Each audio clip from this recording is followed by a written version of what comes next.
part 2 of celebrities I have seen in real life. Hi, how are you? So I'm going to show you today part 2 of celebrities I've seen in real life. It's about the celebrities I saw while I was in college and a trip to London and New York. And I hope you really enjoy listening to these stories. And on Sunday, I will post part 3 of celebrities that I saw while I was living in San Francisco. So thank you so much for watching. And here is part 2 of celebrities I saw in real life. Thanks for watching. Okay, we're only up to college. Oh my gosh. Okay, we went to London. I was a theater student at the University of Portland, and in 1991, our theater department went to London and took a trip. We spent a month in London, and we also took a weekend trip to Paris. And while we were in London, and we went to Stratford-upon-Avon, where Shakespeare lived, and we saw plays after plays after plays. Of course we did. We were the theater department. And so we saw Henry the something at Stratford-upon-Avon, but in London, we went to the Barbican a lot, and then we saw a whole bunch of other shows. We saw Miss Saigon and Phantom of the Opera and all these other smaller productions. I mean, we saw everything that was going on in the summer of 1991. And I went to the Barbican, and I saw a Shakespeare play. I saw several Shakespeare plays. We saw Much Ado About Nothing. We saw King Lear. We saw Love's Labour's Lost. And I guess I saw Ralph Fiennes without even knowing it, because I went back and I looked in the programs of those shows, and there's Ralph Fiennes. He was in Love's Labour's Lost, and he was also performing at the same time in King Lear. And so I guess those plays switched back and forth, and he was playing in both of them as part of their Shakespearean company. Anyway, so I saw Ralph Fiennes without even knowing it. And then while I was in London, I saw Peter O'Toole do, it wasn't a one-person show. I guess there were like 4 other actors in it, but he was the main person. He did most of the talking, and it was somebody's, what was the show? Jeffrey Bernarder's Unwell. Peter O'Toole is, the actor who was in Lawrence of Arabia.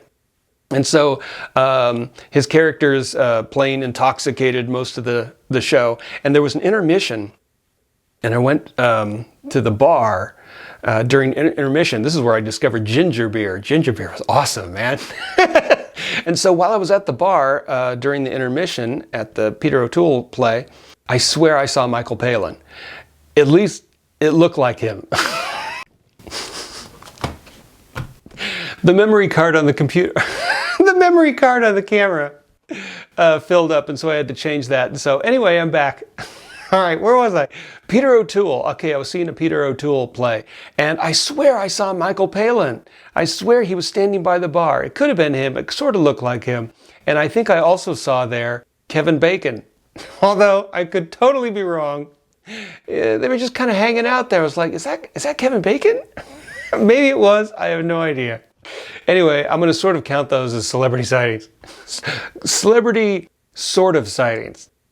Anyway, so I was in London for a month, and then my sister, who had also spent some time in London in previous years, she knew some people there, so she flew over, and we got a car and we went to Wales and spent some time in Wales, and then we drove up to Scotland, and then we went back to London, and then we got on a plane and flew back to New York because she lived in New York. And so I spent a week or 2 in New York in the summer of 1991. And, oh man, that was cool. So I'd never been to New York before. I'd just been in Portland. So to see New York was like buildings everywhere. I'm going to have to do a video all about my trip to New York, and I'll do that in a future time because I took a whole bunch of pictures of that. But when I was in New York, I saw a parade, and in the parade was the mayor of New York at that time, Ed Koch. And so saw Ed Koch in the parade, and then, at least I think was that who it was? I think that's who it was. And then I also saw this moon guy.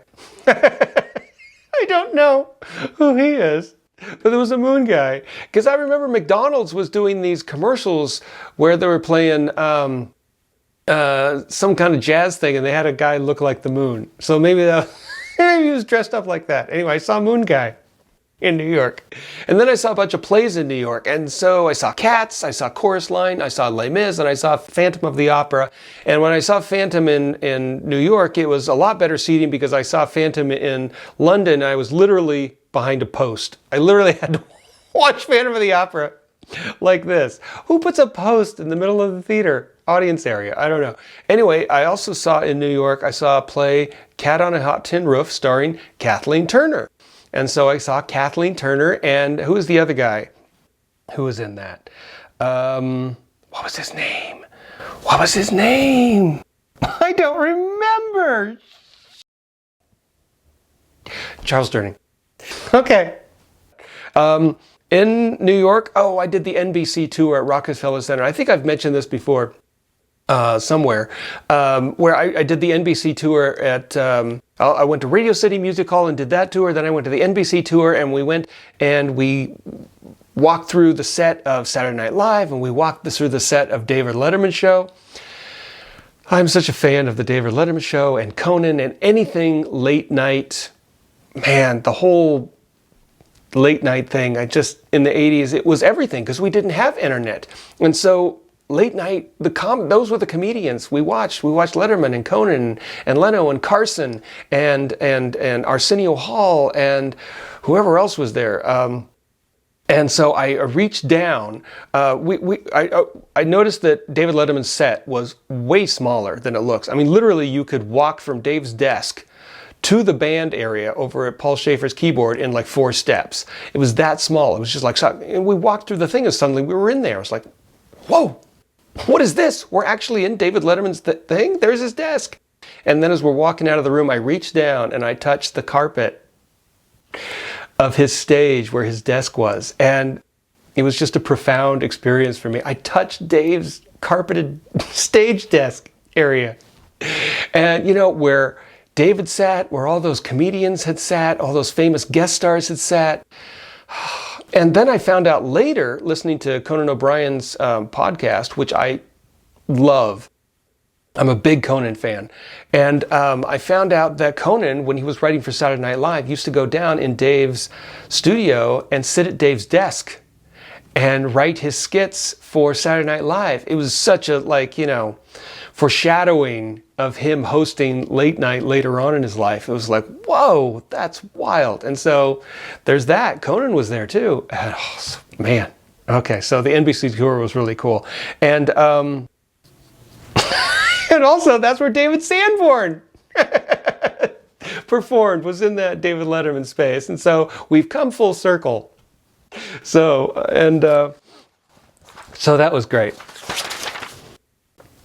And I also got this cool t-shirt from the David Letterman show in the gift shop that I bought downstairs. Okay, so after New York, I flew back to Portland and then graduated college, and then I went to San Francisco.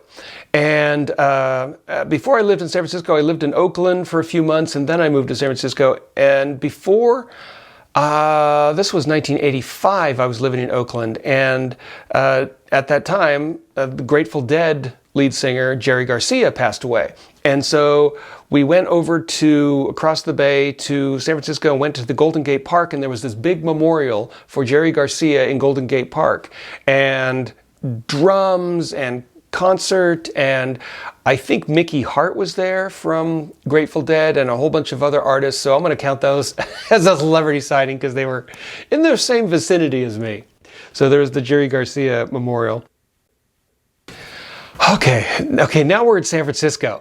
This is why I've been putting off doing this, because I knew it was going to take so long to do this list, which is great. I mean, gosh, 70 or over 70 celebrity sightings. My life is so much more interesting than I thought it was. If you base your life being interesting on seeing celebrities, which I do. All right, so we're in San Francisco. Okay, San Francisco.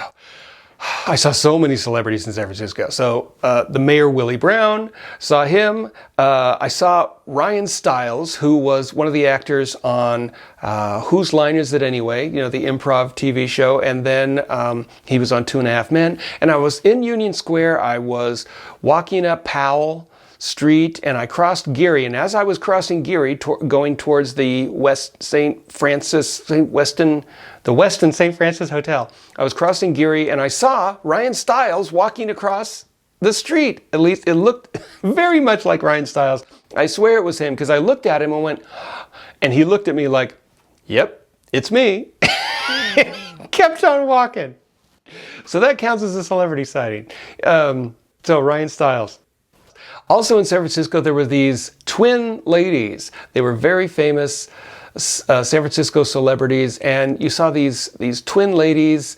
When I saw them, I think they were in their 60s or 70s, and I think they got up to their 80s. And you just see them everywhere. Whenever you were walking around San Francisco, you would see the twin ladies, and you would say hi, and they would say hi, and they'd take photographs with people. And anyway, I saw them. Okay. When I was talking about concerts in my other YouTube video, I think I mentioned that I saw Sarah McLachlan. I was on my lunch break from downtown, and I walked up Columbus Boulevard just because I would go on these walking excursions at lunchtime, and I went over to Tower Records, and I saw a limo pull up, and Sarah McLachlan got out of the limousine and walked into the side door of Tower Records. She waved at people and then walked in, and I guess she was like talking to people at the Tower Records to promote her album or something like that. But it was at the same summer as Lilith Fair.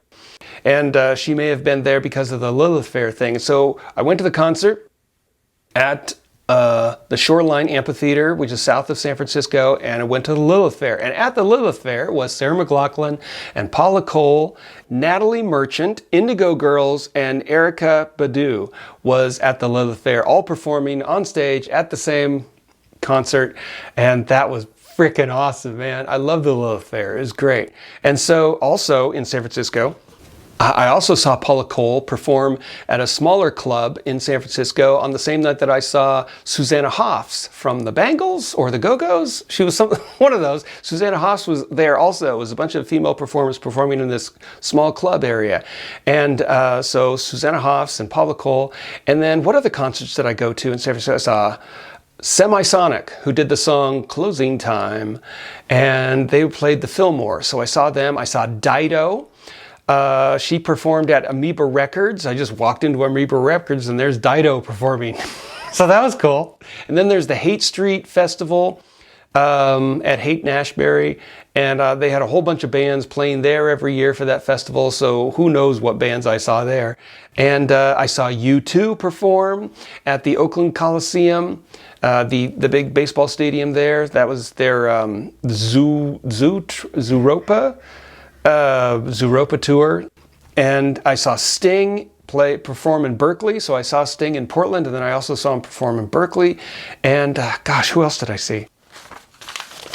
I think that was all for concerts in San Francisco. But I would also go to the Cobb's Comedy Club sometimes with friends, sometimes by myself. So Cobb's was, it was in several locations. I guess in the 80s it was down in the marina, and then it was over by the wharf, but I think they had a fire, and then they moved to Columbus Boulevard, and that's where I saw them. And there I saw Gilbert Gottfried and John Lovitz and Jeff Garlin perform stand-up comedy. And I remember Gilbert Gottfried, he would hang on to the microphone stand the entire set. He was like, I'm gonna tell you a joke. And he'd tell the joke, but he was hanging on to the microphone stand the whole thing. Anyway, and John Lovitz was fun. He told jokes, and then he played the keyboards. He did a song about that guy. Anyway, Bob Saget. He did a song about his friend Bob Saget on the keyboards. This was before Bob Saget passed away. And then Jeff Garlin was great because he's from Curb Your Enthusiasm. So anyway, I enjoyed the comedy clubs.